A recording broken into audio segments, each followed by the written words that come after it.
नमस्कार, मैं दिनेश कनौजिया आईना चैनल में फिर से आपका स्वागत करता हूं। आज एक नई हस्ती के साथ, जो हस्ती का इंट्रोडक्शन मैं आज करवाने वाला हूं, is a very best friend mean, और एक अच्छे ह्यूमन बीइंग इंसान भी है और एक भी। तो आज उनका इंट्रोडक्शन करवा कि उन्होंने लाइफ में कितना स्ट्रगल किया है, लाइफ में कितनी चैलेंजेस के साथ आज वो खड़े हमारे साथ। तो आज उनका इंट्रोडक्शन करवाने आया हूँ। तो चलो आप मिलते हैं आज मेरे दोस्तों, मिस्टर तसक देसाई। नमस्कार। नमस्कार। सर, मैं आज आपसे मिलने का पर्पस ये था सर कि मैं जानना चाहता हूँ आपके इंट्रोडक्शन के साथ से कि सर आपने जीवन में क्या एजुकेशन किया है, आपने क्या पढ़ाई की और आपके चैलेंजेस क्या सर, जरा बताएंगे मेरे श्रोताओं को सर। जीवन में मतलब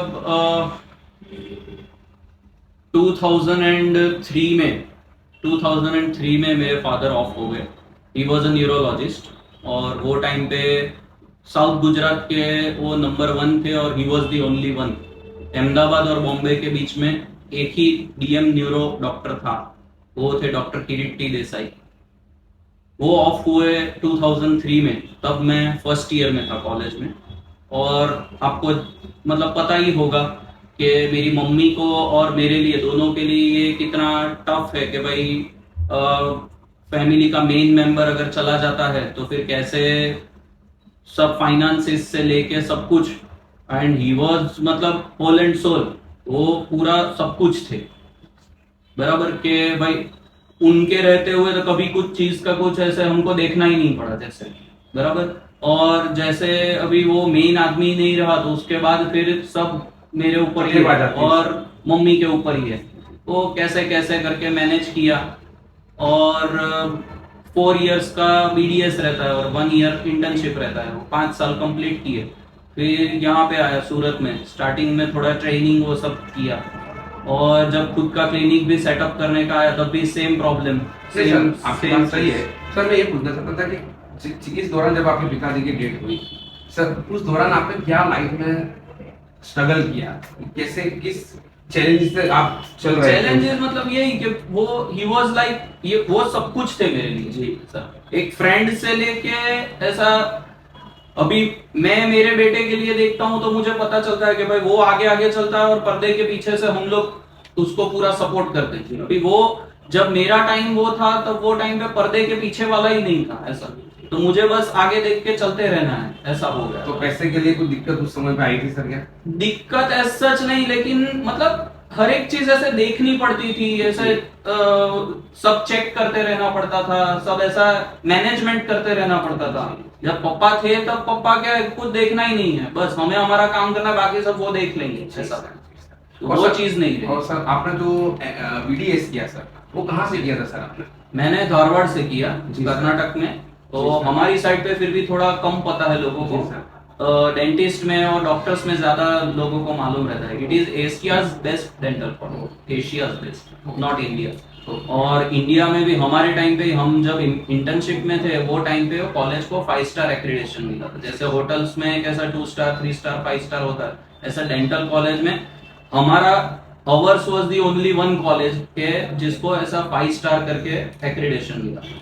सर आप बताइए, जब आप पास हो गए सर, फिर जब आपने क्लिनिक की प्रैक्टिस के लिए जब आए, सेम वही, मैं भी वही बोल रहा था आपको पॉइंट। सेम वो भी जब क्लिनिक सेटअप करना, आपको मालूम रहेगा, आप काफी डॉक्टर्स से मिलते रहते हैं। तो मेडिकल फील्ड में कैसा है कि भाई आप पास हो गए, डिग्री आ गई, तो उतना वहां पे कहानी खत्म नहीं होती, वहां पे कहानी एक्चुअली शुरू होती। जी सर। वहां से तो आपका सफर चालू हुआ, वो ऐसा बोलो कि आपके पिक्चर का पहला सीन है वो। ऐसा जस्ट आपका टाइटल खत्म हुआ है और पिक्चर चालू हुआ है, ऐसा है। तो राइट फ्रॉम सब कुछ हमारा डेंटिस्ट्री में मालूम होगा आपको, डेंटिस्ट्री में इन्वेंटरीज बहुत रहती है। और ये डेंटल चेयर से लेके सब कुछ, जो भी आप इंस्ट्रूमेंट्स या मशीनरीज जो भी बोलो, काफी महंगा रहता है।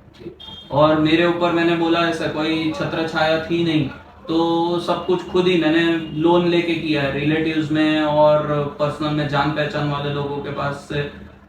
प्लस प्रैक्टिस में देखो तो आपको मालूम होगा, कोई बैकिंग नहीं हो, कोई गॉडफादर नहीं, रिलेटिव्स वगैरह से लोन लेके किया है। एंड आई कैन प्राउडली से I am a self made man. और आपको मालूम होगा, without any banking, without any क्या बोलते हैं गॉडफादर, बराबर है, एकदम स्क्रैच, मतलब राइट फ्रॉम द स्क्रैच मैंने स्टार्ट किया। एरिया भी, जो ये एरिया में मैं आया था तब मुझे इधर 5 लोग भी नहीं पहचानते थे, ऐसा मैं बोलूं। जी सर। और आज अगर आप देखें तो शायद ही कोई घर ऐसा होगा, आप कोई भी घर में रैंडमली जाके पूछ लीजिए तो पहचानते हैं लोग। तो वो एक पहचान बिल्डअप करना, एक आपका सर्कल डेवलप करना, वो सर, सब ये सिटीज। और सर एक मैं सवाल करना चाहता था कि आजकल आप देख रहे हो कि डेंटिस्ट के बहुत सारे प्रॉब्लम आ रहे हैं लोगों को। Exactly exactly. कैविटीज, दांत के प्रॉब्लम। यस। तो सर इसके बारे में आप क्यों, क्या मेरे श्रोताओं को बताना चाहोगे कि क्या केयर करना चाहिए उनको? जो सभी हम रैंडम, कोई भी पेशेंट हो या नहीं हो, ईच एंड एवरी कोई भी इंसान, ह्यूमन बीइंग को, बराबर है, 2 टाइम ब्रश करना है, सुबह और रात। वेस्टर्न में काफी कल्चर है, अपने इंडिया में रात को ब्रशिंग का कल्चर ही नहीं है, या होगा तो भी बहुत कम, या अभी लोग धीरे धीरे अवेयर हो रहे हैं, बराबर है। फर्स्ट स्टैंडर्ड में पढ़ाया जाता है कि भाई 2 टाइम ब्रश करना है, लेकिन करते कितने लोग फर्स्ट स्टैंडर्ड पास करने के बाद, बराबर। वो एक सवाल। बेसिक ओरल हाइजीन मेंटेन करना है, कुछ भी आप खाओ तो कुल्ला करना है, और 2 टाइम ब्रश करना है। रात का ब्रश बहुत इंपॉर्टेंट है। हम तो चाहते ही हैं कि हमारे पास कम से कम लोग आए। और सर क्या ध्यान रखना चाहिए और दांतों को स्ट्रॉन्ग रखने के लिए? और दांतों को क्योंकि strong- सर मैंने कहीं सुना था एक जगह पे कि दांत मजबूत ना तो आपका पेट मजबूत, सब कुछ मजबूत आपका सर। Exactly. तो इस बारे में सर क्या कहना चाहते हैं? मजबूत तो ऐसा मजबूत वर्ड नहीं यूज करेंगे, मजबूत तो नेचुरली होते ही है दांत। Enamel is the strongest tissue in the body, जी। बराबर है। एक डायमंड के साथ कंपैरिजन की जाता है, दांत के ऊपर जो इनेमल लेयर रहता है जी, वो, जी। उसको कोई कट नहीं कर सकता सिवाय डायमंड के। जी। बराबर, तो हमारी मशीनरीज डायमंड पॉइंटेड रहती है जिससे कट करना, बराबर। तो दांत मजबूत तो नेचुरली होता है, जी। बस उसको खराब नहीं हो वो आपको करना है। Okay sir. हमारी body, our body is a wonderful what you call mechanism, बराबर है। बॉडी सब कुछ अपने आप ही कर लेती है। हमें खाली बॉडी को कुछ उसके साथ गलत नहीं हो या उसके साथ कुछ खराब नहीं हो, उतना ही हमें ध्यान रखो, बाकी सब शरीर अपने आप कर। सर मैं और एक सवाल था मुझे कि Yes. आप सर आज के यंग्स जो डॉक्टर बन रहे हैं वो कोई भी फील्ड का हो, एमबीबीएस हो या बीडीएस हो, एमएस बीएचएमएस हो, यस यस। कोई भी फील्ड का हो, उसको आप क्या मैसेज देना चाहते हो सर? मैसेज में देखो, मैं कोट एक याद आया मुझे, there is no substitute to hard work, बराबर। मेहनत करनी ही है। कोई भी आज के जमाने में कोई ऐसा सोचे, यंगस्टर्स में मैंने ज्यादातर देखा है कि भाई शॉर्टकट लोगों को बहुत चाहिए, जी सर। कि भाई रातों रात लोगों को ऐसा करोड़पति, अरबपति, खरबपति बनना जी, है, बराबर।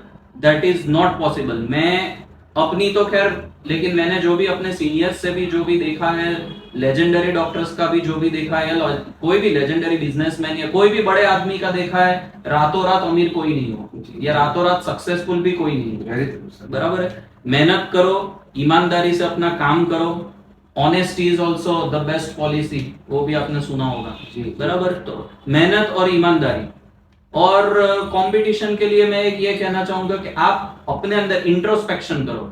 आपके अंदर क्या ऐसा कुछ टैलेंट है कि जो बाकी लोगों में नहीं है, उसके ऊपर फोकस करो और उसको आगे आप, मार्केट तो नहीं बोलूंगा, लेकिन उसको आगे प्रोजेक्ट करो कि भाई मैं डेंटिस्ट हो या कोई भी डॉक्टर हो, भाई एक ही डिग्री वाले आपको हजारों डॉक्टर मिल जाएंगे, लेकिन ये डॉक्टर में स्पेशल क्या है कि भाई लोग इनके पास आए या इनसे इलाज करवाना चाहे, जी सर। उसके ऊपर फोकस कीजिए। सर दूसरा एक मेरे श्रोताओं को आप क्या मैसेज देना चाहोगे कि फ्यूचर में उनको क्या करना चाहिए, फ्यूचर में क्या सोचना चाहिए उनको रिगार्डिंग अपने परिवार के लिए, समाज के लिए?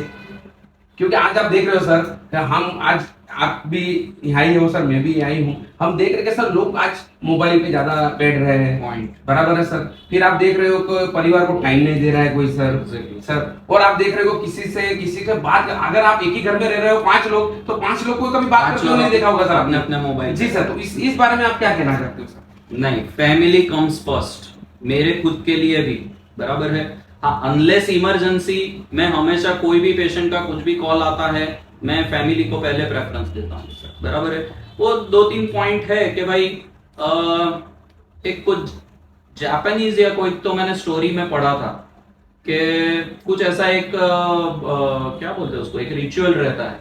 एक माला पहन के निकलते हैं घर से, और जब घर वापस जाते हैं ना, बाहर एक स्टैंड रहता है घर के बाहर, मतलब दरवाजे के बाहर, वहां पे वो माला लटका दो आप, फिर घर में जाओ, दूसरे दिन वापस निकलो, माला पहन लो, घर से बाहर। ये एक सिंबल है वो माला है वो, बराबर, कि भाई आप जो भी आपका कोई भी प्रोफेशन में हो, बराबर, आपका जो प्रोफेशनल जो भी मैटर्स हैं, बराबर है, घर के दरवाजे में एंटर हो उससे पहले वो एक प्रोफेशनल मैटर को स्टैंड पे डाल दो, वो एक है।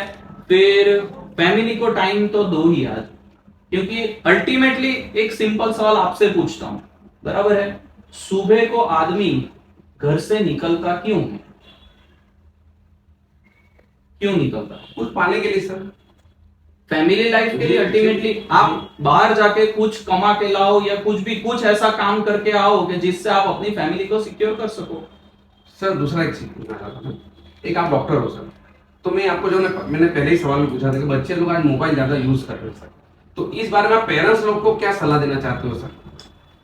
सबसे बड़ा गलती बोलूं या जिम्मेदारी बोलूं, जिम्मेदारी बोलूंगा, सबसे बड़ी इसमें जिम्मेदारी पेरेंट्स की ही है, बराबर है। अभी मैं मेरे बच्चे की बात करता हूँ, बराबर, हम लोग घूमने गए थे, उधर मेरा अकेले का बच्चा ऐसा था कि जो बिना मोबाइल देखे खाना खा रहा था। लंच डिनर करने के टाइम हम लोग टूर में गए थे, तो मैंने देखा, मुझे डर ये बात का लगा कि बाकी बच्चे जब तक उसको उसकी मम्मी या ज्यादातर मम्मी के क्लोज रहते हैं बच्चे, बराबर, हमारे घर में हमने वो भी रखा है कि भाई मदर फादर ऐसा कुछ डिस्टिंग्विश वो नहीं रखा है, बच्चा दोनों से एक्चुअली इक्वली क्लोज है।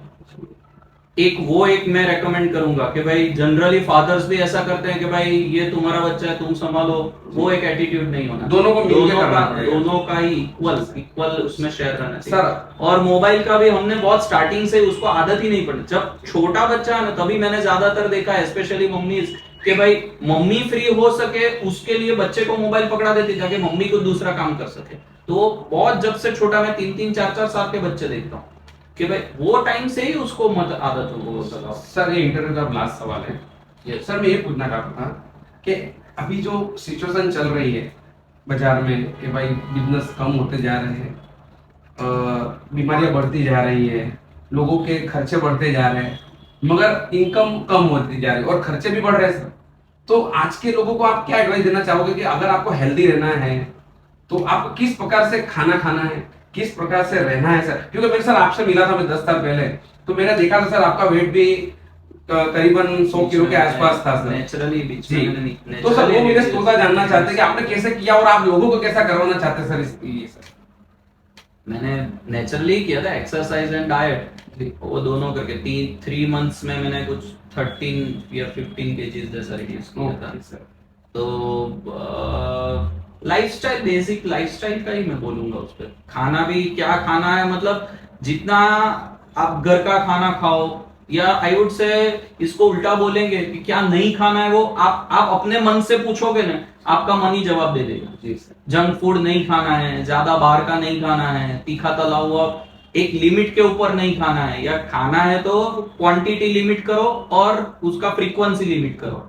हफ्ते में एक बार, महीने में एक बार खा लिया तो फिर भी ठीक है, दिन में 2 बार खा लिया तो definitely it is going to do some harm to your body, बराबर। एक वो है आपके सामने जो बन रहा है, आपके सामने जो पक रहा है, बराबर, उसमें आपको मालूम है कि इसमें क्या डला हुआ है।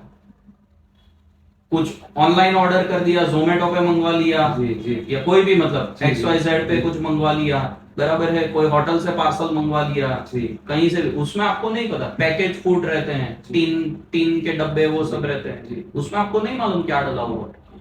जो आपकी आंख के सामने बने वो चीज खाओ। और श्रोता बताइएगा कि आज का इंटरव्यू हमारा कैसा लगा।